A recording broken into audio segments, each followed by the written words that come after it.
welcome. Thank you so much. Welcome everyone. Want to welcome everyone to Center of Unity this morning. We're so glad you're here. I loved in our opening video how it said church is not a building, it's not about a building, it's about a people. And God's people said, amen. No, God's people said, absolutely. We're going to start off our service this morning with a song that many of you know. You've probably heard it for most of your life, and at some point I'm going to ask you to sing along with me. So Bob, let's get it started. I've got peace like a river. I've got peace like a river. I've got peace like a river in my soul. I've got peace like a river. I've got peace like a river. I've got peace like a river in my soul. Sing with me. I've got peace like a river. I've got peace like a river. I've got peace like a river in my soul. I've got peace like a river. I've got peace like a river. I've got peace like a river in my soul. Joy like a fountain. I've got joy like a fountain. I've got joy like a fountain. I've got joy like a fountain in my soul. I've got joy like a fountain. I've got joy like a fountain. I've got joy like a fountain. Love like an ocean. I've got love like an ocean. I've got love like an ocean. I've got love like an ocean in my soul. I've got love like an ocean. I've got joy like an ocean. I've got love like an ocean. Peace like a river one more time. I've got peace like a river. I've got peace like a river. I've got peace like a river in my soul. I've got peace like a river. I've got peace like a river. I've got peace like a river in my soul. I've got peace like a river in my soul.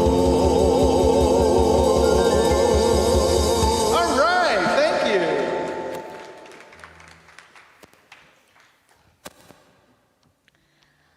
Well, I echo that. Good morning to all of you. So glad that you're here with us and so glad that you're joining us out there on the internet, wherever you may find yourself in the world. We are grateful to be able to be here together today, and it is also an exciting day because we're continuing our reimagining Center of Unity's next becoming. We don't know what that's going to look like yet, but we want you to be a part of creating that with us. So if you weren't able to make it to the in-person last Saturday, this is another chance that you have today. It's going to start at 1 p.m. It's on Zoom, so you can just get home and be comfortable. We would ask, if you're joining us on Zoom, though, it would be better if you could do that on a laptop or on a computer because you're going to need to be typing your answers in. Rick Weaver, he's doing amazing double, triple duty today with us. He is going to be facilitating this with me this afternoon. So we really hope that you come and be a part of it, whether you've just discovered us and would like to have your input in how we move forward, or whether you've been here for 20 or 30 or more years. We really want to have everyone's voice be heard in this process. I just ask you to join with me now as we center ourselves into this experience, as we take this music and the words that we've just sung together, this idea that we have peace within us. We have oceans of love. We have joy that just overflows. See if you can tap into that in this moment and let it be what enlivens you as we go through the rest of this experience together. God, we give thanks for this opportunity to continue to grow and to evolve as a spiritual community. And we are grateful for the guidance of our hearts that opens us to your infinite possibilities. We are excited to be able to discover the best way that we can fulfill our mission to inspire spiritual growth, not only within our own lives, not only within the lives that come and be a part of Center of Unity, but the lives of all of those that we touch in our world. We rest in this peace, knowing that all is unfolding in divine order. And we say thank you. Thank you, God. Amen.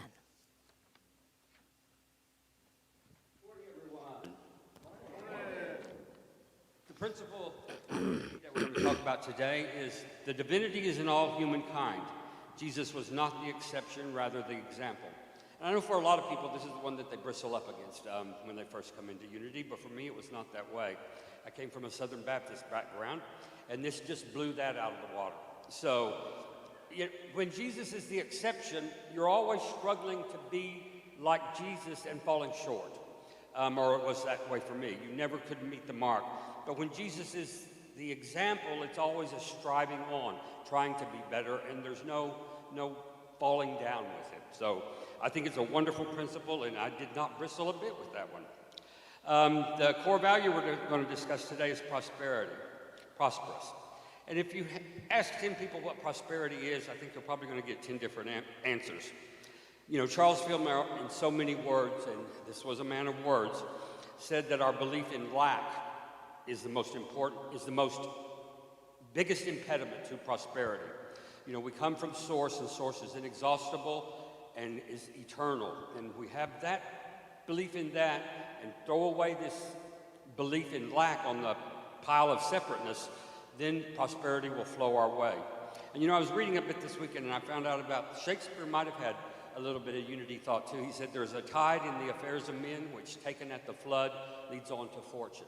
So if you go to source and believe in that, you will always find your prosperity. Thank you so much. And now Charlotte Winton will give us our daily word.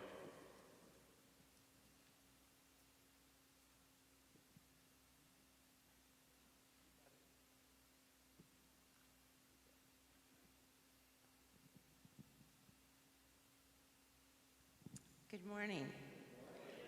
Today's word is radiance. The Christ presence within is my radiant source of good. On a clear day, when a stray cloud passes across the sun, I notice the suddenly diminished light. Then looking up, see brilliant rays of sunshine surrounding the cloud. Instead of hiding the sun, the cloud helps me see and appreciate the sun's radiance. As the sun lights the earth and is the source of its energy, the Christ, the divine presence within me, is my light and the source of everything that I need in order to live brilliantly and joyfully. When, like a passing cloud, an obstacle or challenge along my path may seem to dim my Christ light, I respond by looking up, by raising my point of view. I am reassured and strengthened, knowing that the divine radiance is shining as brightly as ever. No cloud can dim the divine light in me. The light shines in the darkness, and the darkness did not overcome it. John 1:15. Thank you.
Thank you, Bob and the band. So last week we were exploring how to deal with our enemies. We looked at how Jesus dealt with his enemies and how he instructed us to do the same. In Matthew 5:44, boy, get the mouth going here. He said this, he said, curse you, do good to them that persecute you or hate you, and pray for those who persecute you. And we talked about your enemies. They could be a myriad of things. It could be your own body or an illness that you're experiencing or a loved one is experiencing. It might be a colleague who challenges you in a work situation. It could be a loved one making poor choices, or a divorce or a death, or a myriad of other things that feel like they are against us when we are in the midst of trying to navigate through them. You know, that may have worked for Jesus in his Christed nature. And sometimes it feels like, at least in my experiencing, trying to follow these instructions leave us wide open to have more of it. People look at us as weak, or they look at us as, I'm able to manipulate, or I'm able to overpower you. You know, that whole power over thing. And yet, it seems like, paradoxically, if we're willing to do this, it doesn't leave us defensiveless.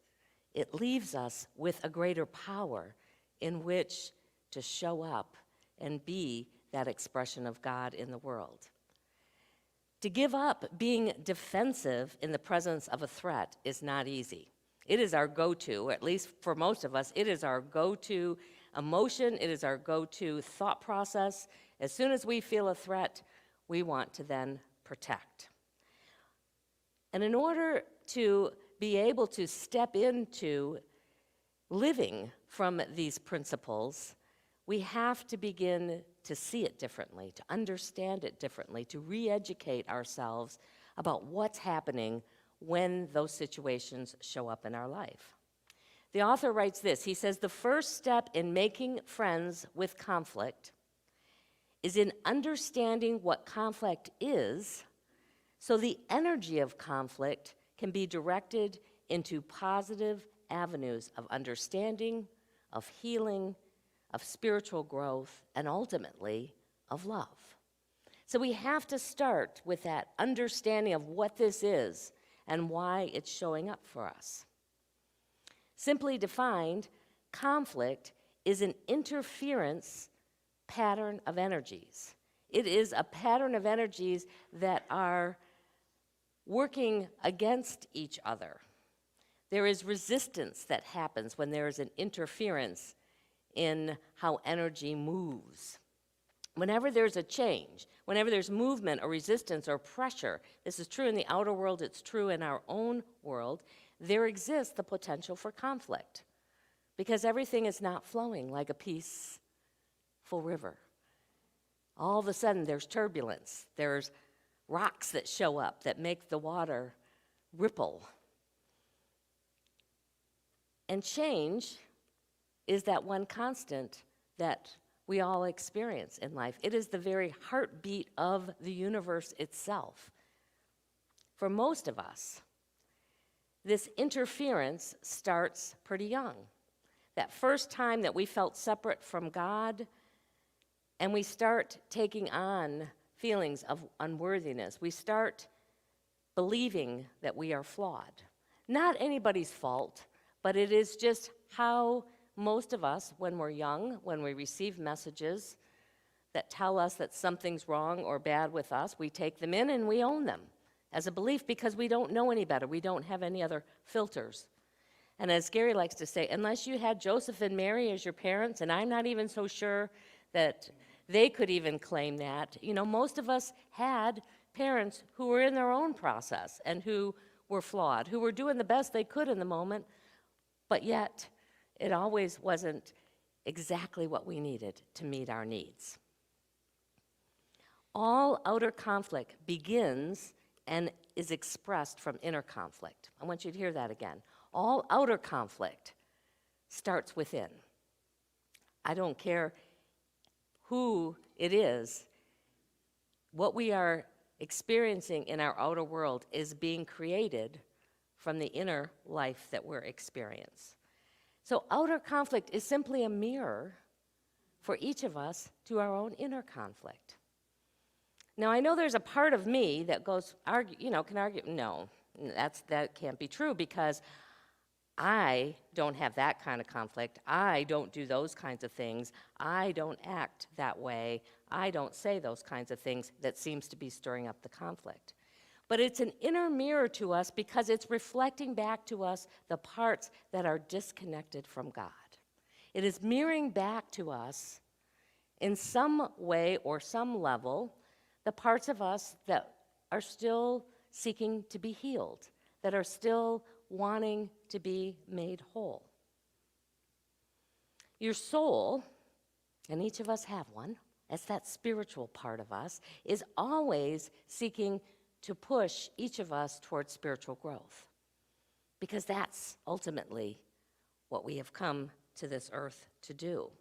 And your resistance to that is what produces that stress, that discomfort, and even at times a storm.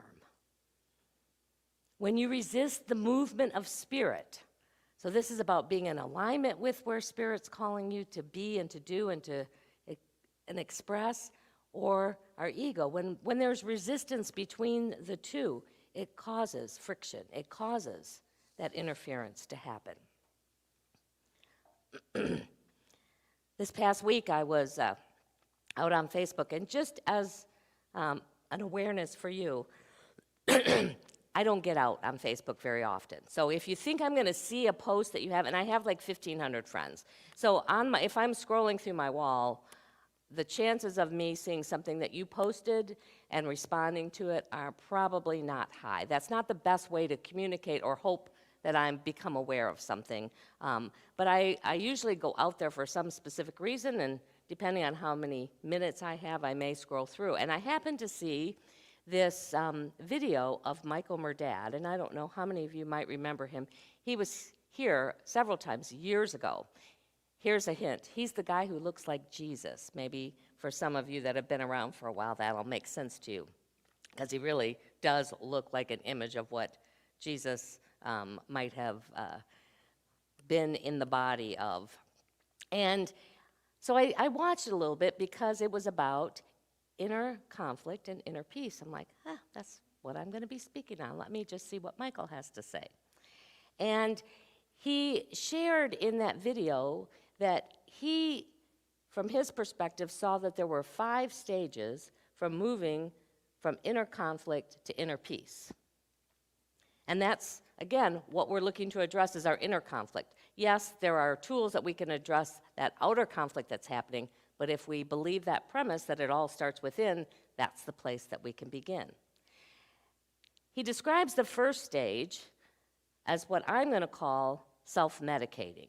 When there's a conflict going on, the ego, that part of us that just wants to feel safe and feel all right, often will find whatever outer tools that they can use to make that happen. It might be to help us feel better, it might be to distract us, and it is a tool, albeit not a very effective one, that we're using to try and heal whatever those inner conditions are. I would gather to say that every one of us have probably experienced the stage 1, the first stage that we are working towards moving from inner conflict to inner healing. So I have a question for you this morning, and I'm out here, I can see the comments out on live stream. How have you self-medicated? How much time do you have? Just give me the highlights. Alcoholism. Yes, drugs. How else? Retail therapy. Yes, I've used that one numerous times. How else? Food. Sweets. I've done, a check. Maybe most of you can identify with, if not all, some of these. How else? Sleep. Sleep might be another one. Julie, TV, reading is what she's sharing out online. How else?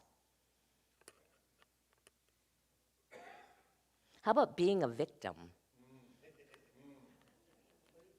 blaming them for whatever you're feeling and experiencing in your life.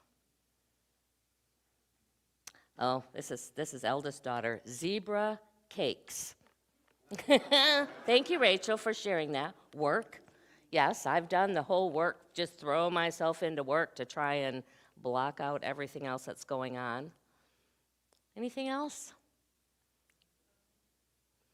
Well, there's probably lots of other ways, because as many as us that there are many other ways that we can experience that. So to move from stage 1 to stage 2, because you got to get through all the stages, it's difficult to jump right to stage 5. It's a process. But stage 2 is the place where we go, this just isn't working, and we start seeking out outer support or outer ways in which we can manage our own inner conflict. That might be joining an AA group. It might be reading a self-help book. It might be coming to church. It might be a therapy group. It might be books. It might be learning about forgiveness or prayer or trying to have some compassion for that person. There's a whole myriad of ways in which we then try and seek to understand. That's really what we're looking for, is to seek to understand and to know that we're not alone in it.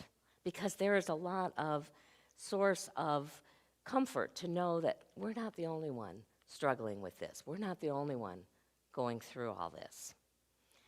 The next stage calls us to apply what we've learned. This is where the rubber meets the road right here, folks, because it's not enough just to hear about it and even to agree with it and even to have that be a place where you can now even speak to others about it and tell them what they need to do to resolve their own inner conflict. But until we begin to apply what we've learned, we will not truly experience it. We have to practice living from what this expanded awareness calls us more and more often. And the fourth stage, as he describes it, allows us to see how effective our practice has been. And so it is that opportunity when it rolls around again to say, how well have I moved through this? How easily am I being triggered by this now? How much work have I been able to do that allows me to be in that experience and not have it diminish my own inner experience of it? And then finally, we arrive at the moment of inner peace, even if it's just fleeting, because we love it when we just are in that state of bliss. And yet, it's not the place where we necessarily will be able to live from all of the time, because there'll be another opportunity to grow even more, unless we've achieved that fully Christed awareness. We get to see, when we're in that state, life unfolding through God's eyes. I love that. When we are in that place of inner peace, we actually now can see how all of this might be unfolding through God's eyes. I've done this circle of stages many, many times, and especially the last 20 years, but certainly probably closer to 30. And I remember when I first came here how excited I was that I was going to have tools, that there was actually going to be something that would help me, navigate this. And of course, the first class I took, and just about every course that I've taken, forgiveness was integral in one of those practices, because it is probably one of the most transformative ways that we can let go. And there's all different kinds of ways to forgive. There's all different people who have different lenses on it. And what I discovered was you just have to do it. And you have to do it sometimes over and over and over again. I remember probably sharing this when I was here 10 years ago, 20 years ago. Certainly as I was there for the almost 10 years in Roanoke, they heard about this. But probably one of my biggest challenges in inner peace has been with my older brother. This has been this way since we were children, and even as we got to adults, and I hoped that we could move past that. Every time, and we did not live in the same cities, and we still don't for most of our adult lives. So it would just be those few times a year where we would gather together as a family. And family gatherings are the place where you can really find all those little buttons. They just seem to show up at that. And so I remember, okay, I'm going to go through this forgiveness process. I'm going to understand it. I'm going to apply it. And then I would feel good. Whew, got that done. And then I'd see my brother again. Boom, stage 4. Nope, more work to be done. Yeah, no, those buttons are still quite active there. Go back to the forgiveness process, apply it. Okay, feel good. And, this had been going on for 15 or 20 years. I don't know. It's like onions, where there's lots of layers to all of this. And it's probably been now 8 years. I think it's been 8 years when the last time I had gone back where I really was triggered was when my dad was dying. And first night I was there, blow up. I mean, to the place, he found the explode button. Normally there's just triggers and I can walk away. I was screaming, and I don't scream. You could ask my daughter. I'm not a screamer, but I was at the top of my lungs, letting it all go, probably, however many years, 50-some pent-up years of things, let me tell you why. And then I walked out, and I went to another room, and I think for the first time, truly, sincerely, from the bottom of my soul, said, I don't want to do this anymore. I don't want to be this person. I'm giving it all to you, God. I don't know how to do this forgiveness stuff exactly, but I'm just releasing it all. And I want to tell you, so I'm telling you the backstory because it wasn't like it was miraculously gone. There was a lot of work done, but there has not been a button to be found since then, and it has changed our relationship in ways that I could never. Now, are we good buddies? Are we going to go on vacation together? Are we going to hang out? Probably not. We're just that different of people. But when I see him, I can love him. When he does the same thing he's always been doing, it's not like he's changed a bit. I can laugh, I can embrace him, I can tease him, and peace inside. This is how these stages work. And I get those moments of bliss with that. Now, there's lots of other parts of life where I haven't gotten to that place yet, but it is this process that we have to be willing to do in order to truly make friends with conflict. Reverend Gary describes this process as a vehicle to move to authentic being and conscious doing. That's the place where we really are moving in the same direction with Spirit, when we can be authentic about who we are and how we're expressing and doing from that place of consciousness, not from the tapes and the promptings of our subconscious minds. And when we are applying our spiritual lens and practices to the conflict in our lives, we are living from our authentic self. When we can recognize it and express it, even if we don't know what to do with it, we are being more authentic. And authentic being leads to conscious doing. And here's how you know if you aren't acting from your authentic self. And it typically will be followed by the feeling of regret. Regret that we didn't say what we wanted to say, that we didn't act how we wanted to act. Whether that's positive or negative, there's some regret in there about how that whole exchange or how that whole relationship is unfolding. When you fail to speak your truth or act in integrity from your own values and from your own guiding principles. He writes this too, he says, not speaking our truth is a strategy that most of us learned as children. In fact, in some ways it was even encouraged as children. We all have been raised in some way to blend in. And if it wasn't when we were younger, certainly by our teenage years, because as I remember and as I've seen in a lot of teenagers, you don't want to stand out. Most don't. They want to blend in. And so in order to do that, we have to give up some of our own authentic self in order to be able to meet those needs and meet the needs of others. And that is exactly what keeps us disconnected from our wholeness, because our wholeness is our authentic self. We may not always know from our own sense of authenticity, and yet we are acutely aware when we're not being true to ourselves. We may not always recognize, look at me, I'm being authentic in this, but we know there's something within us that doesn't resonate as peace when we're not.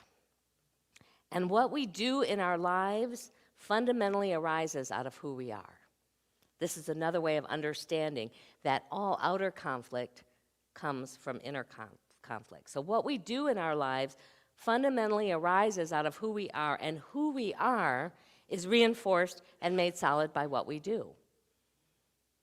So in order to break the cycle of we don't want to do that anymore, we have to begin to be willing to make the changes in here that allow us to come from that place of who we truly are.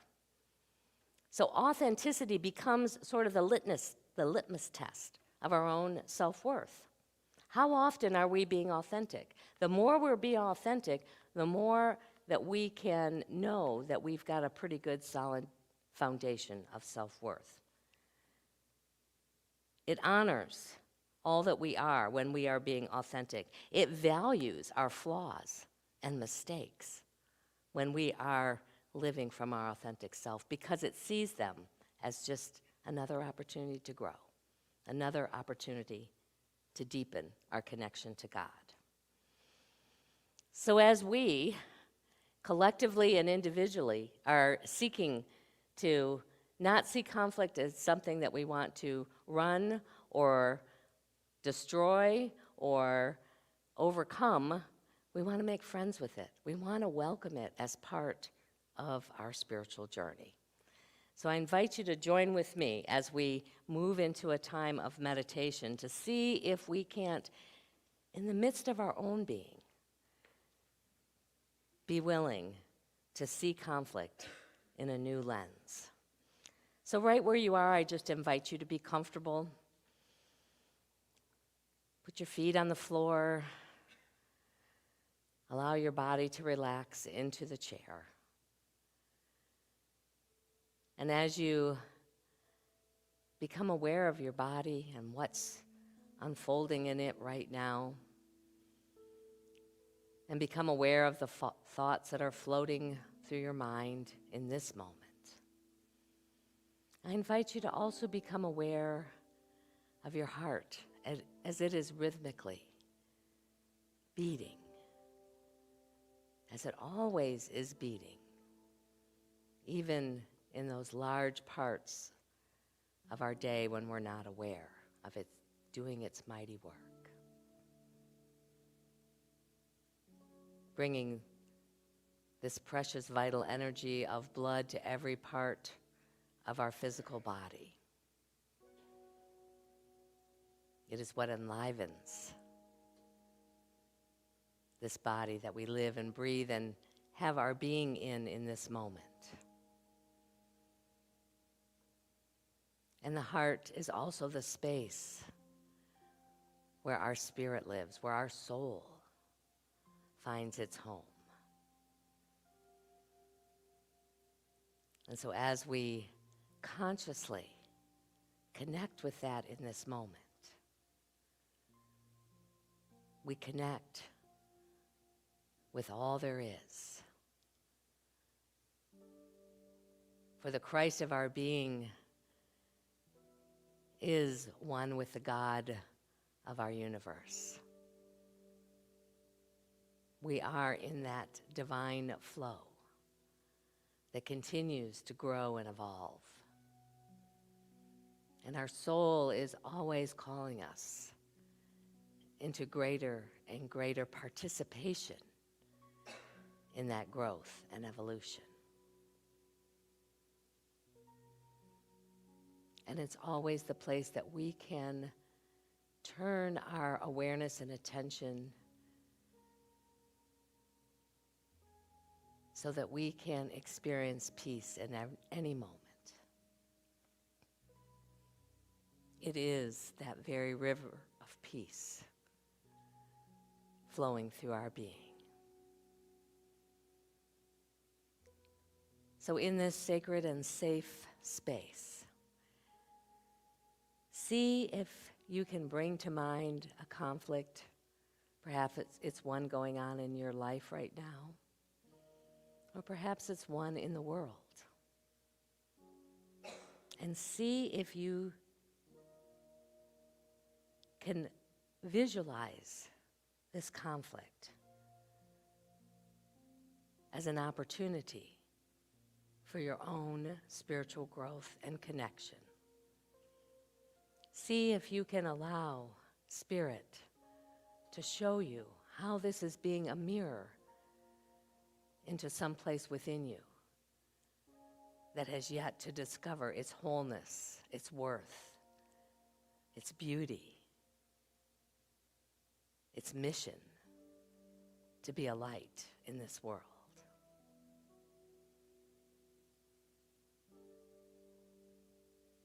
If it doesn't happen immediately, just sit with it for a moment and ask for this reflection to show you how Spirit is calling you.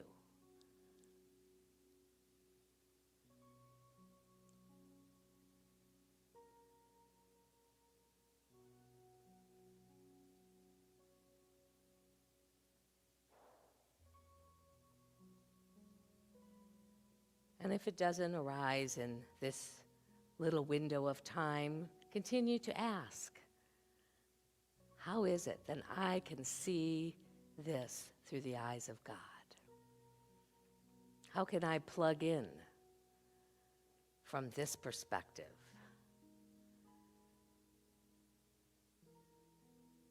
And have it be what guides, what shows up as me to express.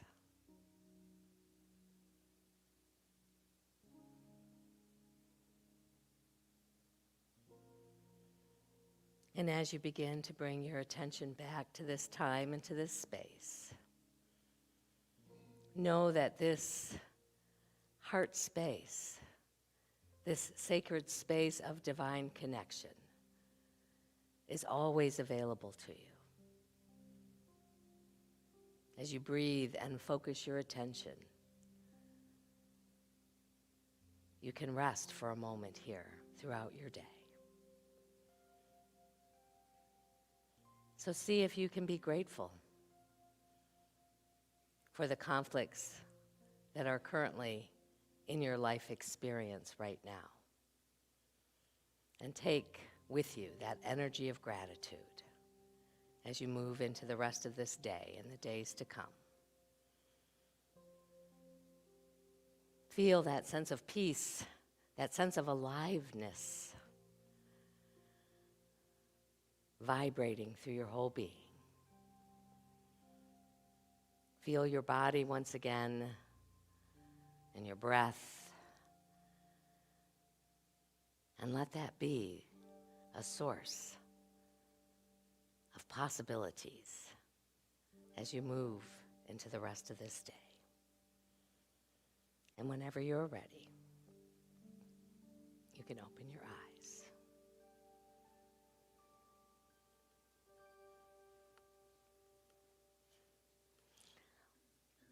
So over the next couple of weeks, we are going to be exploring in a little bit more detail what Gary describes as the 4 winds of conflict. The 4 things that seem to blow us into this space of experiencing storms in our lives. They are separation, misperception, competition, and defensiveness. So just you can be thinking about how those different aspects might be showing up in your life. And we'll also understand the antidote to each one of these winds, the way in which we can allow those winds to calm as we focus on that. You know, making friends with conflict is not for sissies, as I like to say. So your invitation this week is to see if you can call upon your inner strength and your inner courage to let you begin to step into that next step, whatever it might be, whether it's the understanding step, whether it's the practicing step, whether it's to be willing to step back in to something that you think you've moved through and see if there's any residual work that needs to be done, or in that blessed place of peace. This is your call to be brave when it comes to conflict.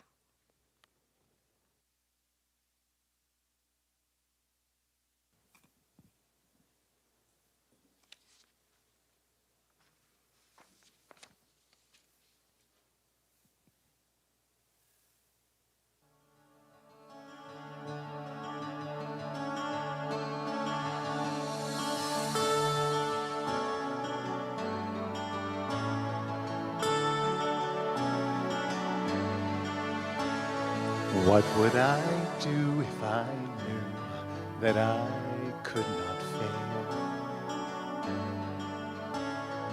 If I believed with the wind always fill up my sail, how far would I go? What could I achieve? Trusting God's Spirit in me. If I were brave, I'd walk the razor's edge, where fools and dreamers dare to tread. Never lose faith, even when losing my way. What step would I take today if I were brave?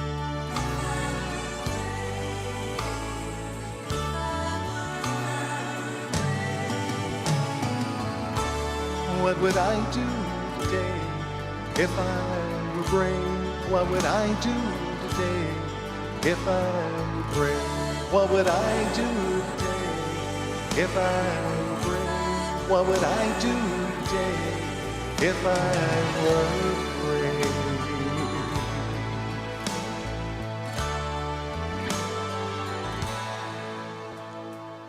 What if we were all meant to have what we secretly dream? What would you ask if you knew you could have anything? Like the mighty oak sleeps in the heart of a seed, there are miracles in you and me. If I were brave, I'd walk the razor's edge, where fools and dreamers dare to tread. Never lose faith, even when losing my way. What step would I take today if I were brave?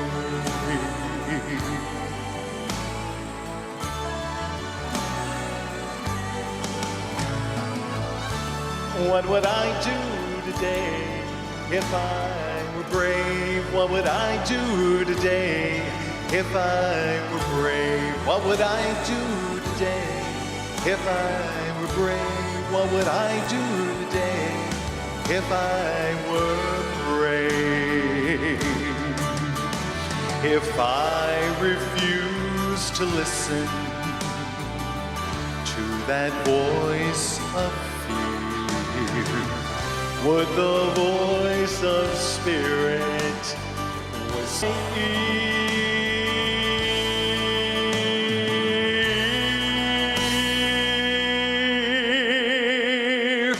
if I were brave, I'd walk the razor's edge, where fools and dreamers dare to tread. Never lose faith, even when losing my way. What step would I take today if I were brave?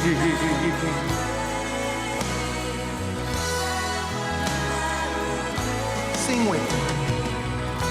What would I do today if I were brave? What would I do today If I were brave, what would I do today? If I were brave, what would I do today? If I were brave, what would you do today? If you were brave, what would you do today? If you were brave, what would I do today? If I were brave, what would I do today? If I were brave.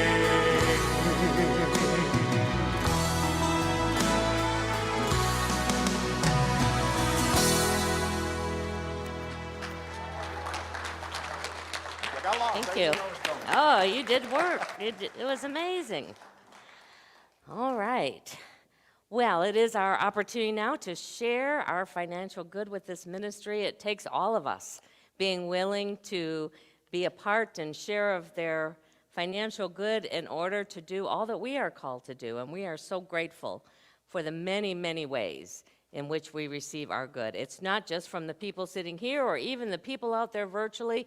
There are unlimited channels from which we receive our good. We are so grateful this past year and even the year before that we were able to receive these PPP loans that allowed us to continue to do all that we were called to do with much greater ease and grace. And that's what your giving allows us to do. It opens up all of the possibilities. So we're grateful, so grateful for the ways in which we receive this abundant flow into our lives. In just a moment, the ushers are going to invite you to come up row by row. For those who are here in the sanctuary, we invite you to walk up, and there's a large basket to place your gift, and then there's a small basket to receive an affirmation, because this is all about the flow of giving and receiving.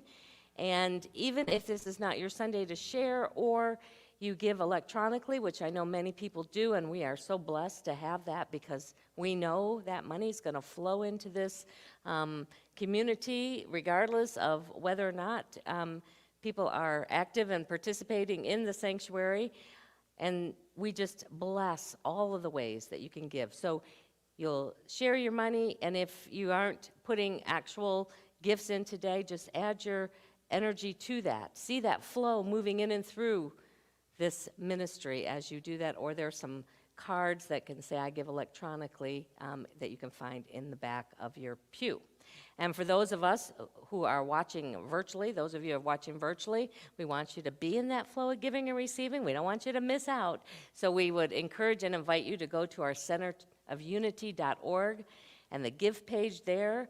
You can share with your good and then also receive an affirmation. If you scroll down, you'll see 6 different pictures, I believe. Just pick the one that resonates with you, and you will get your affirmation to bless you this week, too. And we're working with Eye of the Storm. So you'll see many of the things that we're going to be talking about in these 7 weeks that we're on this series to remind and support you. No, Spirit picks it out just for you to work with this week. So join with me as we hold the gifts that we offer in our hands and in our hearts and bless them together.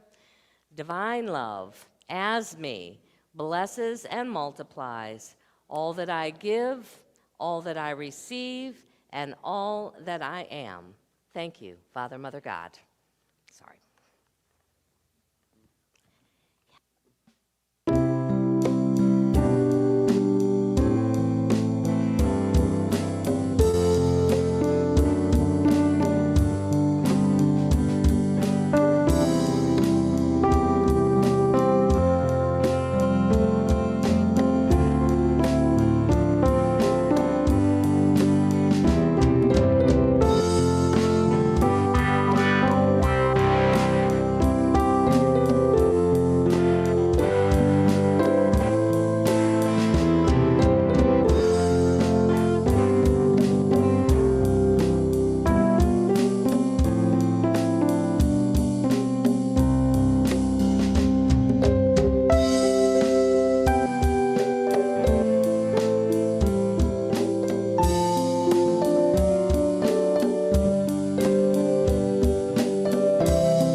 Thank you, Bob and the band. Wonderful. If you're watching us for the first time, we're glad you have chosen to join us. We invite you to visit our website and fill out the Connect card you'll find there. And if you're local, we invite you to visit us in person. If you're visiting us in person for the first time, we ask you to complete the visitor card you'll find in the back of the pew in front of you and drop it in the basket or leave it at the visitor desk when you leave. And we do welcome all of you. For appreciation today, we're going to appreciate in advance those who will be attending the Reemerging and Reimagining workshop today on Zoom. We had a great turnout to the in-person one last Saturday, and we look forward to the Zoom meeting today. We appreciate you taking the time to join in this very important step in reimagining our church. And so to all of you who will reimagine today, we love you, we bless you, we truly appreciate you, and we behold the Christ in you. Namaste. Namaste. And now the announcements. Here's what's coming up at Center of Unity. Gather with your community online today from 1 to 3 p.m. as we dive deeper and explore the possibilities of our transformation together. You don't have to be a member to attend. We want to hear from everyone, and it's important that you're involved. The Zoom ID is on the screen, or you can access it from our website or the COU app. Save the date and join us for another pizza and movie night featuring the Disney movie Soul. Food will be served at 6 p.m. and the movie begins at 6:30. If you plan on eating, please visit our website and RSVP so we can prepare. Plans are in the works for a Christmas party here at the church in early December. If you're interested in helping, whether it's planning food, helping obtain items for the silent auction, wrapping silent auction baskets, welcoming guests, selling tickets, making announcements during service, or serving on the organizational team, please contact our volunteer coordinator, Nicole Sweat, or Mary Salerno to get involved. We have a variety of online classes available each week. Visit centerofunity.org for more info. There are multiple ways you can make a donation to Center of Unity. You can drop your donation off at the church, mail it to our P.O. Box, visit our website, use the COU or Venmo app, or you can use Text to Give. Your continued support is greatly appreciated. All right, thank you. So we're going to bring in the kids now, is that correct? All right, so we have a song for that. Let's bring them in. Y'all know this song too. I know you've heard it a million times. Here we go. This little light of mine, I'm gonna let it shine. This little light of mine, I'm gonna let it shine. This little light of mine, I'm gonna let it shine. Let it shine, let it shine, let it shine. Again. This little light of mine, I'm gonna let it shine. This little light of mine, I'm gonna let it shine. This little light of mine, I'm gonna let it shine. Let it shine, let it shine, let it shine. One more time, they're coming. This little light of mine, I'm gonna let it shine. Oh, this little light of mine, I'm gonna let it shine. This little light of mine, I'm gonna let it shine. Let it shine, let it There they are. let it shine. Okay, one more time. This little light of mine, I'm gonna let it shine. This little light of mine, I'm gonna let it shine. This little light of mine, I'm gonna let it shine. Let it shine, let it shine. Here they come, one step at a time. One little itty bitty wonderful cute step at a time. All right.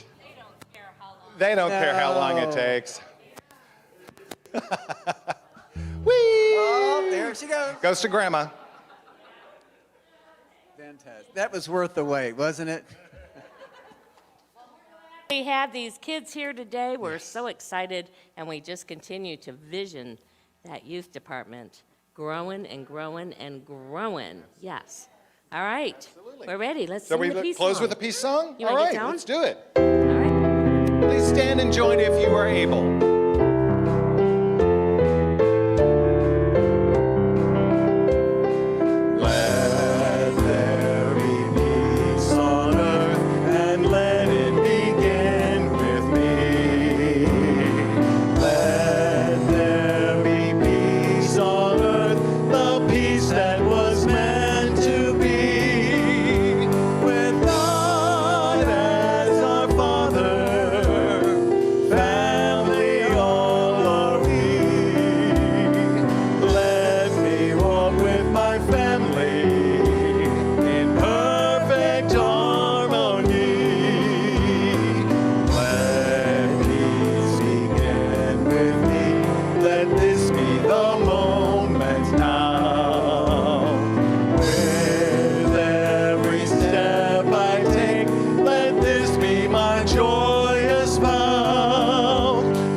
And so, as we bravely go into this week, learning to make friends with conflict, we go, knowing our prayer for protection together. The light of God surrounds us. I am the light of God. The love of God enfolds us. I am the love of God. The power of God protects us. I am the power of God. The presence of God watches over us. I am the presence of God. Wherever we are, God is, and all is well. Have a beautiful week, everyone.